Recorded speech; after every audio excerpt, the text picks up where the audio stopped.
From the Christmas tree in the living room to the holly wreath on the front door, evergreens are definitely part of the picturesque Yuletide look.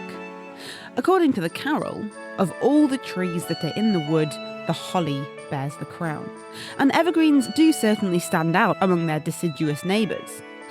If you take a look outside your window right now, you might see a few leafless, deciduous trees hunkering down for the winter.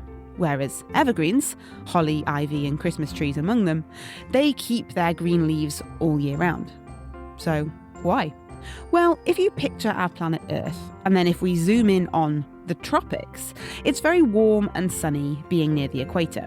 And it's consistently so all year round. So having leaves all year round makes sense to harness the most sunlight, to get the most energy, and therefore grow as much as possible.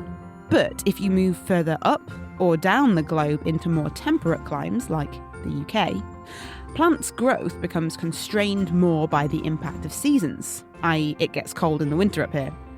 A key ingredient for plants to get energy is sunlight, and this, as we're all painfully aware, is limited in the winter.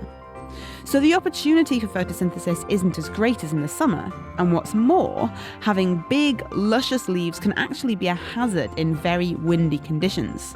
So it makes sense to drop your leaves and hold tight until spring.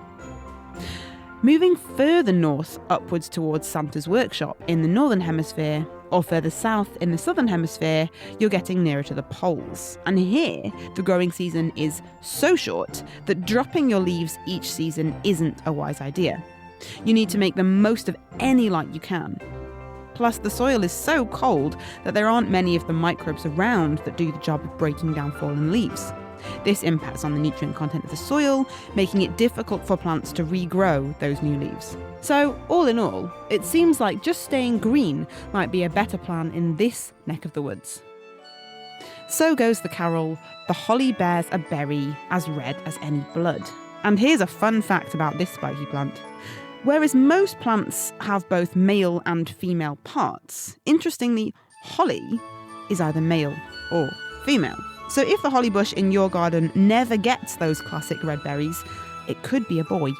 What's more, the further down the holly plant you go, you'll see that the number of spikes on the leaves increases. So at the lowest levels of the plant, grazers like small deer and rabbits are discouraged from chomping away at the all-important leaves crucial for photosynthesis. So as you're decking your halls this Christmas, perhaps say a cheers to those festive evergreens.